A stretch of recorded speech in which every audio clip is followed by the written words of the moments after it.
Hi, hello, and welcome to yet another episode of IPL Titbits with Gully Cricket. So, Shash, it was Warner against SRH after 9 years. And can you imagine? Bhuvi bowled 11 consecutive dots, including a wicket in the beginning. And yet, DC got to 207 for 3. And, some of his shots suddenly became a right hander and he was toying with the SRH bowlers. So, talk about it, Shash. Uh, as you mentioned that he's been playing with them for like over 6-7 years, I would assume that he was having a net practice there, because he's seen these bowlers bowl before. Yeah, he's had a taste of what they are going to serve up to him. So I think he was quite confident, or let's say was rather waiting for to play against these guys, because he's been with them for so long, and he also knows like what they're going to come up with, what plans they're going to come up with. So I mean, saying that it was a fine knock again from Warner, something which we have seen over the years. He's been one of the, you can sort of say, he's one of the legends of IPL, you can call, if you call him that, because he's been so consistent over the years, irrespective of which team he plays, except for one season which happened last year. But yeah, I mean, he's a real match winner, and I think he proved that and showed it to everyone yesterday as well. Exactly. And he's slowly breaking the records of Universe Boss as well. So now, Shash, when DC got to 207, it seemed like a huge total. Even after 7 overs, SRH needed 170 from 78 balls. But Hmm. till the time Puran was on crease, it felt like they could chase it. Did you ever think that they would get so close to the target? Well, yeah, I mean, like at least what we have seen in this season, like there have been games where the teams that have been lagging behind have made a comeback and gone on to win the game as well. But as I mentioned yesterday, SRH, if they want to get back to winning ways or be a lot more competitive, they have to think about their batting order, all right? Because Williamson is just not fitting the bill opening. He's consuming too many balls, not making enough use of the power play, which is very much required in T20s especially.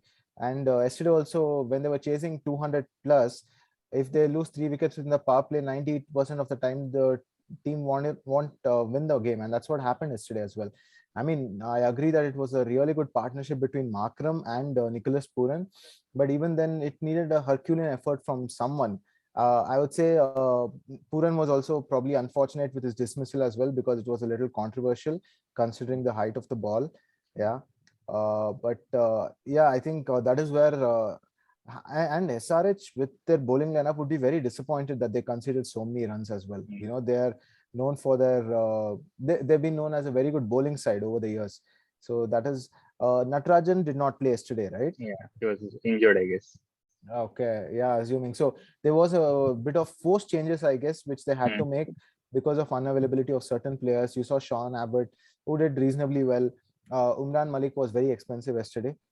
We hope that it is one of his off days. I mean, he did touch 157, which is like unreal. You're not heard of an Indian bowler bowling that fast. But yeah, I only hope that he gets better from here. Learns a little bit more variations and thinks a little bit more about what he wants to bowl. Yeah, so that is where I think SRH sort of faltered. One, obviously giving away so many runs, and also losing those wickets at in the power play itself. So that really made the difference in the end. And not to forget the catches that they dropped. So, as you mentioned, Umran Malik is breaking his own records. First, he's hit 154, and then he reached 156, and then he reached 157 to break his own record. What do you think? 160 is up the cards? Well, I mean, let's take it one step at a time. Actually, I was quite surprised that he bowled that quick yesterday.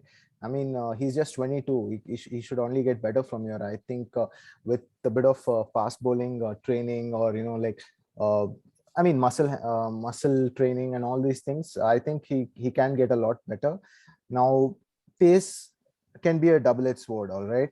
Now, if you get it right, you can take a handful of wickets, but if the pitch is sort of assisting, and then the batsman can also score a lot, and that is what happened yesterday. Mm. So there was a cheeky comment made by the Delhi Capitals social media team, Yeah. where they said where they told that Umran Malik might have bowled the fastest, but the ball disappeared off Raman Powell's bat at around 200 kilometers. So yeah, so that is what I meant. Like, pace can also be a blessing, and sometimes it can also be a curse, depending on how you use it rather, is what I would say. All right. So now before we move on to the second match, I think Prithvi Shaw was dropped yesterday to accommodate Mandeep, and there was no exact reason mentioned why he was dropped. But Mhm. Ponting had once mentioned that Shaw cannot play express pace. So if this is the reason why he was dropped, do you think it is a right move?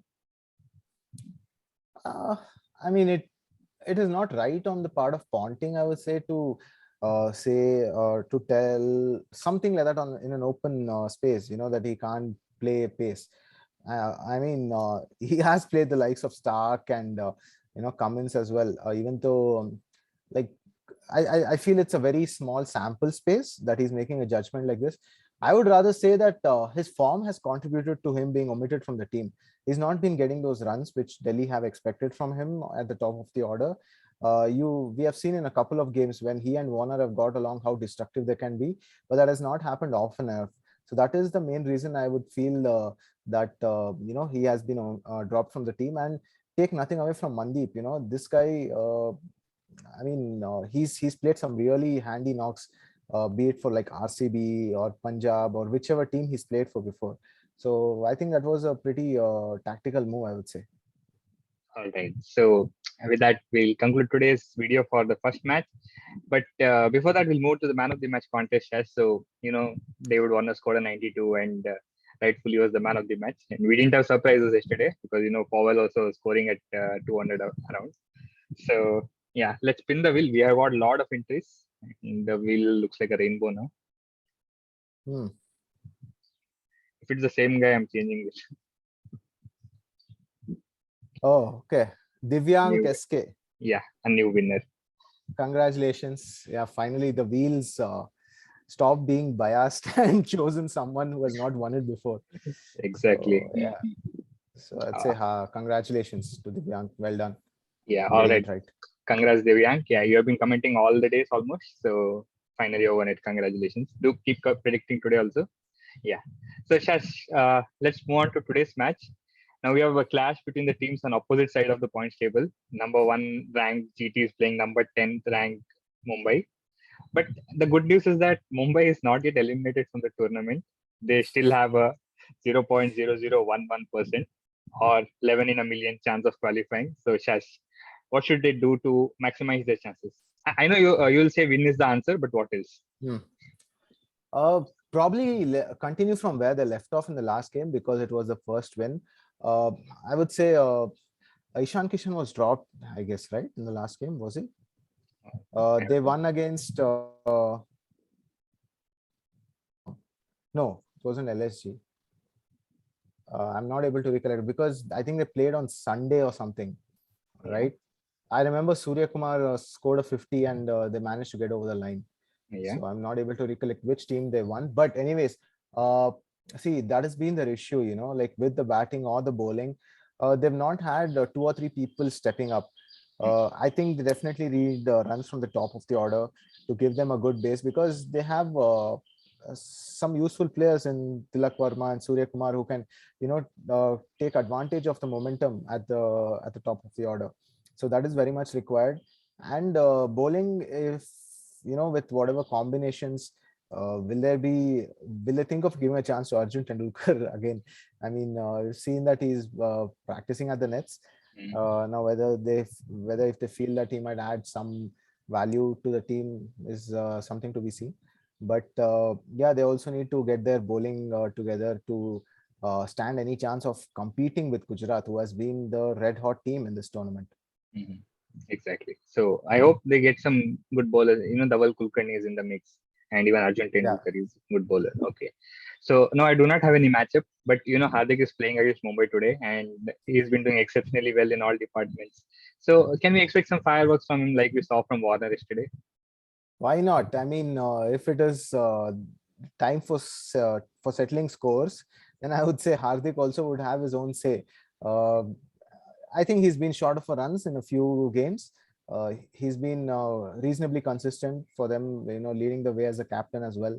And I'm pretty sure they would want to get back to winning ways after the last game where they were quite ordinary against Punjab.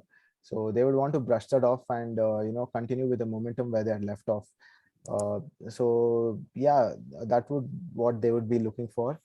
Um, I don't think they would actually do any team changes or something of that sort, because I think they have a pretty much fixed team. So that is what is to be seen. All right. Now Mumbai is last, but they still have a small chance. I don't think they will make it, but they can Mm. play the party poopers now. So, what do you think? You're supporting number one team Gujarat, or like, are you backing Mumbai to win this? Well, if you see my shirt, I would say Mumbai. Yeah, but yeah, I mean, just for the to make the tournament interesting, I would go with Mumbai, and also Mhm. the fact that they have won a game, so that would give them some amount of confidence, which they desperately needed. Imagine they've played 10 games and they're not won a single game. That would really, hurt them, because you know what type of a team they are over the years, and they're going through a transition phase where they're trying to figure out the 11.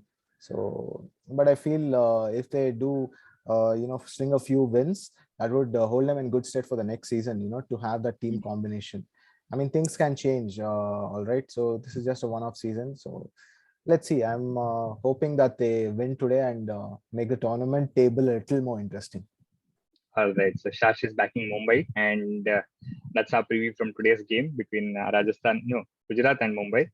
So yeah, don't forget we have man of the match contest. So you have to predict the man of the match, and your time till the first ball of second innings is bold.